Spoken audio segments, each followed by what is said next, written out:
വേദനിക്കുന്നുണ്ട് ഞാൻ കള്ളം പറയാമെന്ന് എല്ലാവരും പറയാൻ തുടങ്ങിയത്. ഇന്നെനിക്കറിയാം അത് സൊമാറ്റിക് ഫോം ഡിസോർഡർ ആണ്. ഞാൻ ഭയങ്കര ഗ്രേറ്റ്ഫുള്ളാണ് അവിടെ പോയി ഇനി ഒരു വീട് ഒരു അടച്ചുറപ്പുള്ളൊരു സ്ഥലത്ത് നിൽക്കുക എന്നുള്ളത്. അതുകൊണ്ട് എനിക്കൊരിക്കലും എന്നെ ബ്ലെയിം ചെയ്യാൻ പറ്റില്ല.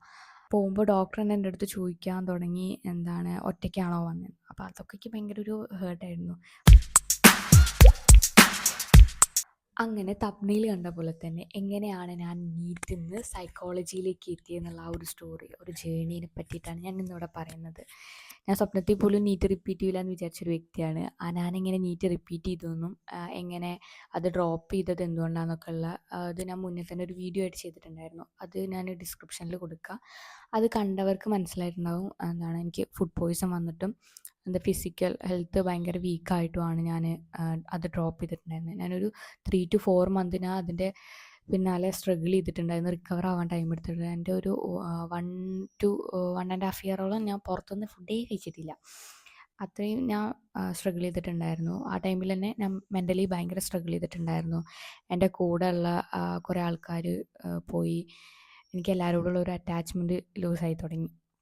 കാരണം വെച്ചാൽ ഞാൻ ഒരു 1 to 2 മന്തൊക്കെ എനിക്ക് ഒരു അടുത്തൊരു സപ്പോർട്ട് കിട്ടിയിട്ടുണ്ടായിരുന്നു. അത് കഴിഞ്ഞപ്പോഴും എൻ്റെ ടാബ്ലറ്റ്സും കാര്യങ്ങളും നിർത്തുമ്പോൾ എനിക്ക് പിന്നെയും വയ്യാതാവുക. അപ്പോൾ പിന്നെയും ഓരോ ടെസ്റ്റും കാര്യങ്ങളൊക്കെ ചെയ്യുമ്പോൾ പ്രശ്നം ഉണ്ടായിരുന്നതൊക്കെ നോർമലായി, കുഴപ്പമൊന്നുമില്ല. പക്ഷേ എനിക്ക് വോമിറ്റിങ് ഇടയ്ക്ക്, അതേപോലെ ഭയങ്കര ക്ഷീണം, ഇടയ്ക്ക് തലവേദന, ഇടയ്ക്ക് ഭയങ്കര വയറുവേദന, അങ്ങനത്തെയൊക്കെ ഇഷ്യൂ വരാൻ തുടങ്ങി. അപ്പോൾ തന്നെ എന്താ പറയുക, ഞാൻ ഡോക്ടറെ കൺസൾട്ട് ചെയ്യുന്നുണ്ട്. പക്ഷേ എൻ്റെ കൂടെ നിന്ന ആൾക്കാരൊക്കെ പറയാൻ തുടങ്ങി എൻ്റെ തോന്നലാണ്. കാരണം ഡോക്ടർ കാര്യങ്ങളൊക്കെ ടെസ്റ്റ് ചെയ്യുമ്പോൾ ഒന്നും ഒരു പ്രശ്നമില്ല. അപ്പോൾ പിന്നെ എല്ലാവരും പറയാൻ തുടങ്ങി എൻ്റെ ചിന്ത കൊണ്ടാണ്, എനിക്ക് ആക്ച്വലി ഒരു പ്രശ്നമില്ല, ഞാൻ നെഗറ്റീവ്ലി തോട്ട് ചെയ്യുന്നത് കൊണ്ടാണ്, നിൻ്റെ പ്രശ്നമാണ്, നിൻ്റെ തോന്നലാണെന്നുള്ള കാര്യമൊക്കെ പറയാൻ തുടങ്ങി. അപ്പോൾ ഞാൻ പിന്നെ അവരായിട്ട് ഞാൻ കൂടുതൽ പറയലില്ല. കാരണം എന്നെ മനസ്സിലാക്കുന്നില്ല അവർ. ഞാൻ എനിക്ക് വേദനിക്കുന്നുണ്ട് ഞാൻ കള്ളം പറയാമെന്ന് എല്ലാവരും പറയാൻ തുടങ്ങിയത്. അപ്പോൾ പിന്നെ ഞാൻ പറയാറില്ല. അങ്ങനെ എൻ്റെ ആൾക്കാരോടൊക്കെ ഉള്ളൊരു അറ്റാച്ച്മെൻറ്റ് ലൂസായി തുടങ്ങി. ഞാൻ പറയാറില്ല. പറഞ്ഞു കഴിഞ്ഞാൽ അവർ എന്നെ അല്ല, ഞാൻ വെറുതെ പറയാമെന്ന് പറയാൻ തുടങ്ങിയപ്പോൾ ഞാൻ പറയേണ്ട ആവശ്യമില്ലല്ലോ. അപ്പോൾ ഞാൻ പറയാറില്ല. പിന്നെ പറഞ്ഞാൽ എനിക്ക് ആ ടൈമിലൊക്കെ എൻ്റെ കൂടെ സപ്പോർട്ടായിട്ട് നിന്നുള്ളത് എൻ്റെ അമ്മയും അമ്മമ്മയൊക്കെയാണ്. കാരണം വെച്ചാൽ ഞാൻ പറഞ്ഞിട്ടില്ല, എൻ്റെ ഒരു റൊട്ടീനും ആക്റ്റീവ് അല്ലാത്ത ഞാൻ ഭയങ്കര വീക്കായിട്ടും അങ്ങനെയൊക്കെ എൻ്റെ ഒരു അതൊക്കെ കണ്ടിട്ടായിരിക്കണം അവർക്ക് മനസ്സിലായിട്ടുണ്ടാവുക. അവർ എന്നെ കൂടെ സപ്പോർട്ടായിട്ട് നിന്നിട്ടുണ്ടായിരുന്നു. പുതിയ നല്ല ഡോക്ടറെ കണ്ടുപിടിച്ചിട്ട് അവിടെ കൺസൾട്ട് ചെയ്യാനൊക്കെ ഇങ്ങനെ റെക്കമെൻഡ് ചെയ്യും. എൻ്റെ കൂടെ തന്നെ ഒരിക്കലും എൻ്റെ അടുത്ത് എൻ്റെ ചിന്ത കൊണ്ടാണ് അല്ലെങ്കിൽ എൻ്റെ ഒരു പ്രശ്നമാണ്, ശരിക്കും ഇല്ല, എനിക്ക് ഒരു കുഴപ്പമില്ല, അങ്ങനത്തെ ഒരു രീതിയിലൊന്നും എൻ്റെ അമ്മയൊന്നും എൻ്റെ അടുത്ത് അങ്ങനെയൊന്നും പറഞ്ഞിട്ടില്ല. അതുകൊണ്ട് തന്നെ എനിക്ക് ആകെ ഒരു ഇത് കിട്ടിയിട്ടുണ്ടായിരുന്ന, ഒരു സ്ട്രെങ്ത്തായിട്ട് നിന്നിട്ടുണ്ടായിരുന്നത് അവരായിരുന്നു. പിന്നെ പ്രശ്നം വെച്ചാൽ ഞാൻ കൺസൾട്ട് ചെയ്യാൻ പോകുമ്പോഴും ഓരോ ഡോക്ടറെ അടുത്ത് പോകുമ്പോഴൊക്കെ എനിക്ക് അത്രയും വൈകിയ പോലും ഞാൻ എപ്പോഴും ഒറ്റയ്ക്കാണ് പോയിട്ടുണ്ടായിരുന്നത്. ആദ്യത്തെ പ്രാവശ്യം അമ്മയും പിന്നെ കസിൻസൊക്കെ വന്നിട്ടുണ്ടായിരുന്നു. പിന്നെ പറഞ്ഞാൽ ഞാൻ പോകുമ്പോൾ ഡോക്ടർ തന്നെ എൻ്റെ അടുത്ത് ചോദിക്കാൻ തുടങ്ങി ഒറ്റയ്ക്കാണോ വന്നത്. അപ്പോൾ അതൊക്കെ എനിക്ക് ഭയങ്കര ഒരു ഹേർട്ടായിരുന്നു. പക്ഷെ അതിനാരെയും കുറ്റപ്പെടുത്താനും പറ്റില്ല. എൻ്റെ അമ്മയ്ക്കൊക്കെ ആ ടൈമിൽ ഡ്യൂട്ടി ഉണ്ടായിരുന്നു, ടൈം ഉണ്ടായിരുന്നില്ല.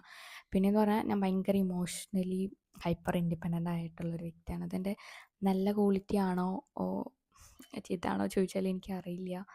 കാരണം അതുകൊണ്ട് തന്നെ എനിക്ക് ഭയങ്കര ഡീപ്പായിട്ടുള്ള കണക്ഷൻസും റിലേഷൻഷിപ്സൊന്നും ഇല്ല. അത് ഒരു വിഷയമാണ്. അത് പറയുകയാണെങ്കിൽ വേറെ തന്നെ പറയണം. പക്ഷേ എനിക്ക് എൻ്റെ സിറ്റുവേഷൻ, എന്നെ ബ്ലെയിം ചെയ്യാൻ പറ്റില്ല. കാരണം ഞാൻ വളർന്നു വന്ന സിറ്റുവേഷൻ അങ്ങനെയായിരുന്നു. എൻ്റെ കണക്ഷൻസും റിലേഷൻഷിപ്പൊന്നും കിട്ടി എക്സ്പീരിയൻസ് അങ്ങനെയായിരുന്നു. എൻ്റെ ഒരു ഫിനാൻഷ്യൽ അല്ലെങ്കിൽ ഒരു എക്കണോമിക് സ്റ്റാറ്റസും അതിൻ്റെയൊക്കെ ഒരു കാര്യങ്ങളെല്ലാം അതിനെ ഡിപ്പെൻഡ് ചെയ്യുന്നുണ്ടെന്ന് എനിക്ക് നന്നായിട്ട് അറിയാം ഇന്ന്. അതുകൊണ്ട് എനിക്കൊരിക്കലും എന്നെ ബ്ലെയിം ചെയ്യാൻ പറ്റില്ല. അത് വേണമെങ്കിൽ ഞാൻ വേറൊരു വീഡിയോ ചെയ്യാം. എനിക്ക് വഴി തെറ്റി വന്നു. പിന്നെ എന്ന് പറഞ്ഞാൽ ഇങ്ങനെ എല്ലാവരുടെ അടുത്തും ഇങ്ങനെ പറയാൻ തുടങ്ങി. പിന്നെ ഈവൻ എനിക്കൊരു പനി വന്നിട്ടുണ്ടായിരുന്നു ആ ടൈമിൽ. അപ്പോൾ അതുപോലും വന്നപ്പോൾ എൻ്റെ തോന്നലാണെന്ന് ആൾക്കാർ പറയാൻ തുടങ്ങി. അതും എൻ്റെ ഏറ്റവും അടുത്ത് നിന്ന് ഞാൻ അത്രയും എൻ്റെ കൂടെ നിൽക്കുമെന്ന് പ്രതീക്ഷിച്ച ആൾക്കാർ അങ്ങനെ പറയാൻ തുടങ്ങി. അപ്പോൾ അതൊക്കെ ഭയങ്കര ഹേർട്ടാവാൻ തുടങ്ങി. പിന്നെ ഞാൻ അങ്ങനെ അധികം ആരോടും ഒരു കാര്യവും പറയാറില്ല.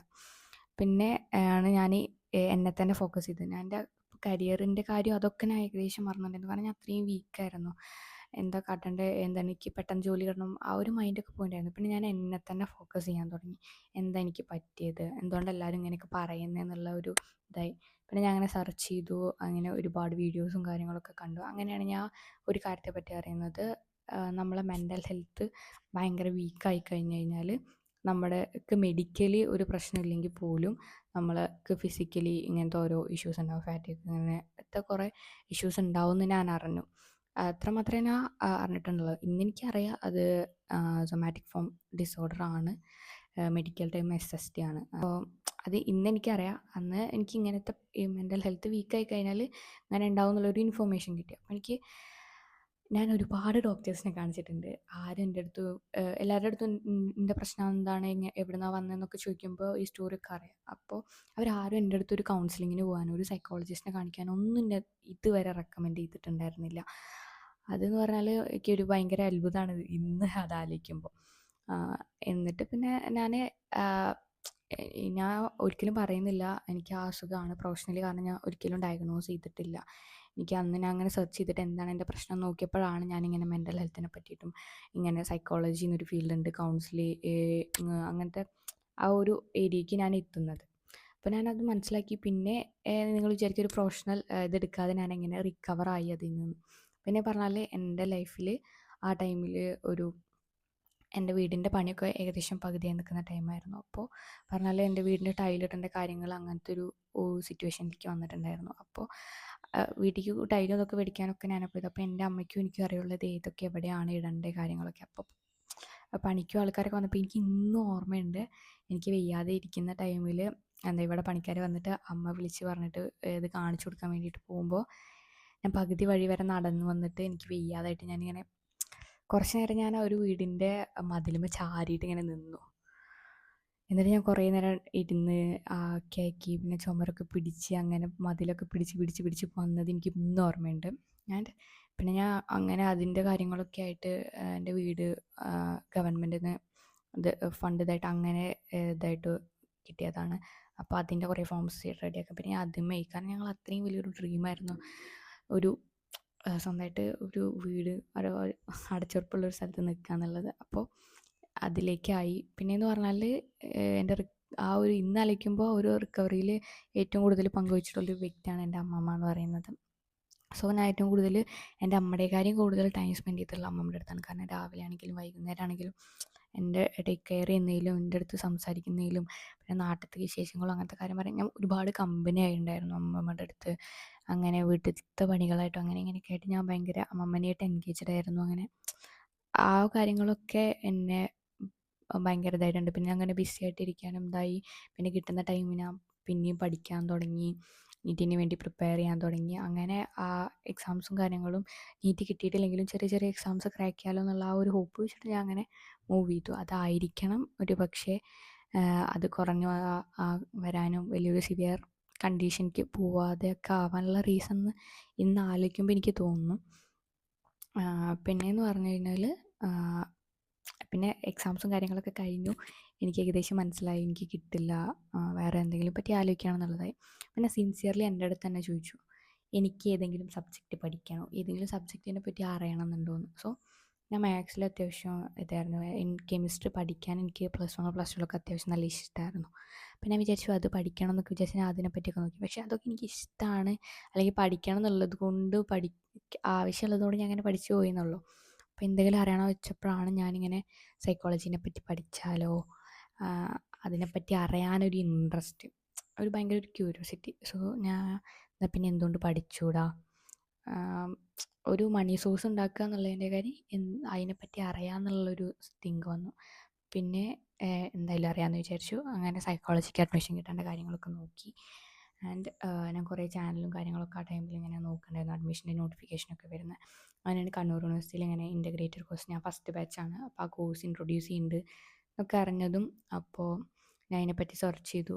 അങ്ങനെ അവിടെ പഠിക്കുന്നവർ, അപ്പോൾ എൻ്റെ തന്നെ ഒരു ഫ്രണ്ട് അവിടെ പഠിക്കുന്നുണ്ടായിരുന്നു ആ സെയിം ക്യാമ്പസിൽ. അപ്പോൾ ഇങ്ങനെ കോഴ്സിനെ പറ്റിയും ഡിപ്പാർട്ട്മെൻറ്റിനെ പറ്റിയൊക്കെ അന്വേഷിച്ചു. ആൻഡ് ഞാൻ വെയിറ്റിംഗ് ലിസ്റ്റിലായിരുന്നു.